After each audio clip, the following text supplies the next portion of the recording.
अस्सलाम वालेकुम। Easy English में आपको खुशामदीद। मेरा नाम है अमान मुस्तफ़ा और आज के इस वीडियो में हम डिस्कस करने जा रहे हैं फ्रेजल वर्ब को। हम इस वीडियो में बताएंगे कि फ्रेजल वर्ब क्या होते हैं, ये किस चीज़ से मिलकर बनते हैं और इसका जो फंक्शन है वो क्या होता है। तो सबसे पहले इसकी डिफिनीशन को जरा देखते हैं। The combination of verb plus preposition is called phrasal verb which gives a special meaning. जब भी एक वर्ब, एक आम सा वर्ब, जिस तरह के गो हो गया, गो हमारे पास एक आम सा वर्ब है, इस तरह कम हो गया, इस तरह लुक हो गया, जो भी आप वर्ब को देखेंगे एक आम सा वर्ब, उसके साथ जब प्रीपोजिशन का ऐड किया जाता है प्लस उसके साथ प्रीपोजिशन आ जाता है, उसको हम फ्रेजल वर्ब का नाम देते हैं। अब फ्रेजल वर्ब जो है, फ्रेजल वर्ब ये थोड़े आम वर्ब से थोड़े मुख्तलिफ होते हैं। वो इस वजह से क्योंकि ये फ्रेज की शक्ल में होते हैं। अब फ्रेज क्या है, तो फ्रेज जो है वो एक अलहदा से टॉपिक है और वो टॉपिक भी हमारे इस चैनल पर मौजूद है। आप वो भी जाके चेकआउट कर लीजिए। और इसके साथ साथ हम फ्रेज और जो सेंटेंस है उसकी जो उसमें जो डिफरेंस है वो भी उस वीडियो में आपको मिल जाएगा, तो आप ये वीडियो भी चेकआउट कर ले। तो इसकी के फ्रेजल वर्ब बनते किस चीज से हैं? फ्रेजल वर्ब जो है वो बनते हैं वर्ब और प्रीपोजिशन से। और ये वर्ब और प्रीपोजिशन जब एक साथ आ जाते हैं, ये जब एक साथ हो जाते हैं तो उनका जो मानी है वो भी एक स्पेशल हो जाता है। हमने यहाँ पर एग्जाम्पल लिया है कि पुट ऑन। अब अगर पुट को देखा जाए तो पुट एक किस्म वर्ब है हमारे पास। पुट आम वर्ब है और इसका जो अपनी मानी है पुट का वो इसकी मानी है रखना। और इसके साथ साथ ओन जो आप देखेंगे तो ओन एक प्रीपोजिशन है। अब प्रीपोजिशन क्या है, व्हाट इज अ प्रीपोजिशन? अगर किसी को प्रीपोजिशन के बारे में नहीं याद तो हमारी चैनल पर प्रीपोजिशन के बारे में भी एक अलग सी वीडियो है, तो आप वो भी चेकआउट कर ले।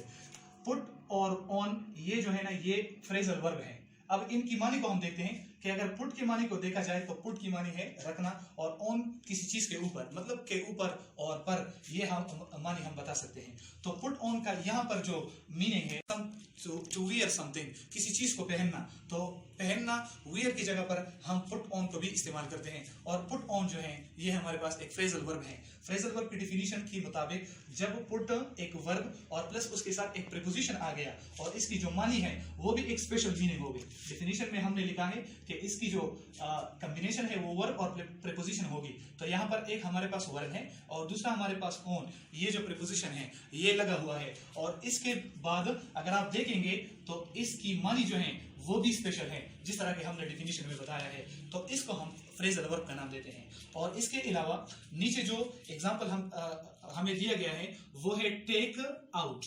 टेक आउट जो है ये भी, टेक जो है ये आम किस्म का वर्ब है।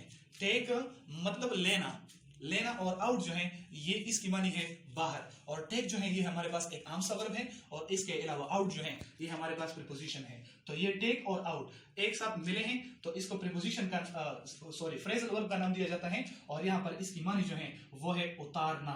उतारना मीन किसी चीज को उतारना, मतलब मैंने कोट पहना है तो वो उतारना, जूते पहने हैं तो उसको उतारना, इसको हम टेक आउट का नाम देते हैं। टेक आउट उसको कहा जाता है। इसके अलावा हमारे पास एक और इसका एग्जांपल है वो है ब्रिंग अप। ब्रिंग जो है उस सबको पता है कि ब्रिंग का जो अपनी मानी होती है वो है लाना। और इसके अलावा अब जो है ये एक प्रीपोजिशन है और ब्रिंग एक वर्ब हो गया और इसके साथ साथ अब जो है ये एक प्रीपोजिशन हो गया। तो दोनों एक साथ जब मिल गए तो इनसे बन गया फ्रेजल वर्ब। और इसकी मानी जो है इसकी जो मानी है वो भी एक स्पेशल है। और ब्रिंग अप की मानी है परवरिश करना। तो मानी के लिहाज मानी को भी हम देखते हैं, मानी भी स्पेशल हो गई और इसके अलावा वर्ब और प्रीपोजिशन का जो कॉम्बिनेशन है वो भी बन गया।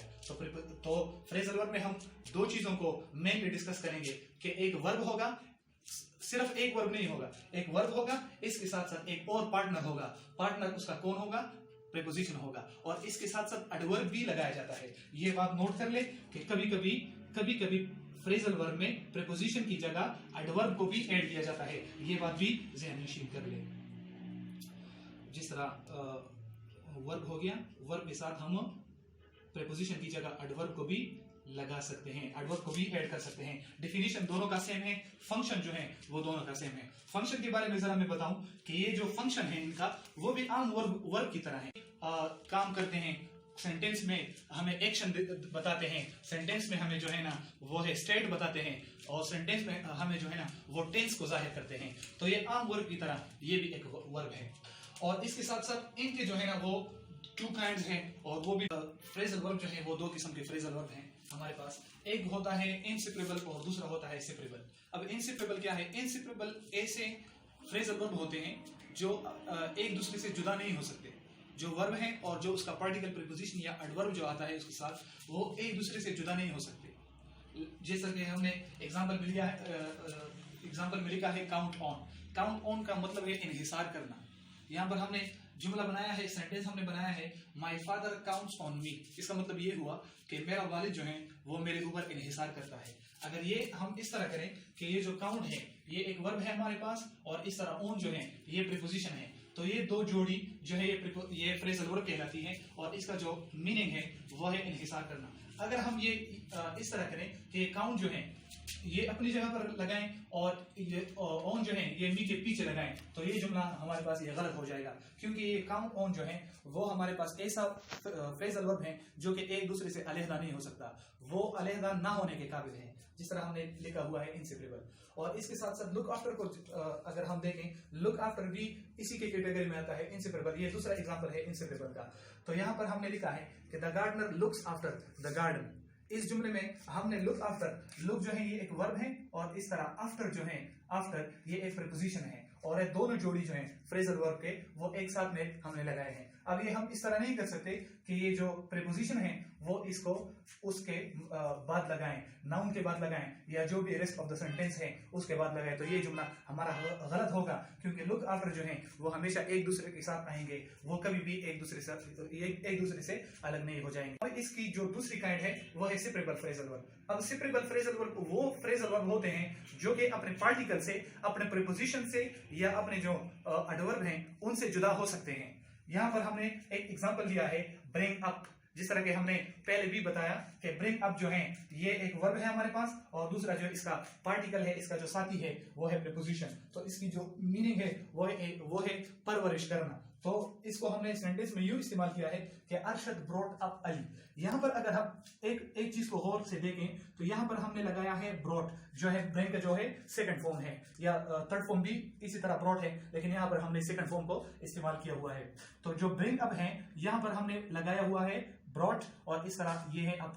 तो ये जो वर्ब है और इसके साथ जो साथी है वो भी हमने एक साथ लगाया है। इसमें एक बात नोटेबल है, वो ये है कि जब भी किसी जुमले में आपके पास जो फ्रेजल वर्ब है उसके पीछे एक नाउन का इस्तेमाल किया जाता है, जो रेस्ट ऑफ द सेंटेंस है उसके पीछे जब एक नाउन आ जाता है, नेम आ जाता है, तो उस वक्त हमें ये इख्तियार होता है कि हम जो सेपरेबल जो फ्रेजल वर्ब हैं उनको हमारी मर्जी है कि जब हम उनको जुदा करें या जुदा ना करें। ये जो है ना, ये सेपरेबल फ्रेजल वर्ब जो है ये हमने इकट्ठे लगाए हैं, ये हमारी अपनी मर्जी है। और इसके साथ साथ ये जुमला हम इस तरह भी लिख सकते हैं कि अरशद ब्रॉट अली अप। यहाँ पर जो हमने नाउन है वो इन दोनों के बीच में लगाया है, इन दोनों के दरमियान में लगाया है। जैसे मैंने पहले बताया कि यहाँ पर हमारी अपनी मर्जी है, जब भी किसी जुमले में नाउन आ जाता है फ्रेजल वर्ब के पीछे तो हम फ्रेजल वर्ब को अलग भी कर सकते हैं और अलग भी नहीं कर सकते। लेकिन एक बात ये भी नोटेबल है कि जब भी कोई प्रोनाउन आ जाता है, यहाँ पर अली हमने लगाया है, अली एक नेम है, अली एक नाउन है, तो इस जगह पर हमारी अपनी मर्जी चलती है। लेकिन जब हम प्रोनाउन का इस्तेमाल करेंगे, फॉर एग्जांपल हम लिखेंगे अरशद ब्रॉट हिम, तो यहाँ पर जो है हिम जो है वो अली के लिए हमने इस्तेमाल किया है, तो यहाँ पर हम जो है अप लगाते हैं। तो यहाँ पर जो है वो हम ये नहीं कर सकते कि अब को यहाँ ले आओ और हिम को पीछे ले आओ। ये जो है ना, ये कंसेप्ट गलत हो जाएगा, क्योंकि जब भी सेपरेबल फ्रेजल वर्ब के पीछे जब एक प्रोनाउन आ जाता है तो वहां पर ये जो फ्रेजल वर्ब है ये जरूर जुदा होगा। नाउन के वक्त जब किसी जुमले में नाउन आ जाए तो वहां पर हमारी मर्जी होती है, लेकिन जब भी कोई प्रोनाउन आ जाता है तो वहां पर इस सेपरेबल फ्रेजल वर्ब को जरूर जुदा करना होगा, और जो इनसेपरेबल है वो तो किसी भी हाल में जुदा नहीं होगा। आई होप आपको ये वीडियो पसंद आई होगी, और इस वीडियो के मुतालिक, इस टॉपिक के मुतालिक आपको जो भी सवाल है वो आप मुझे कमेंट सेक्शन में बता सकते हैं।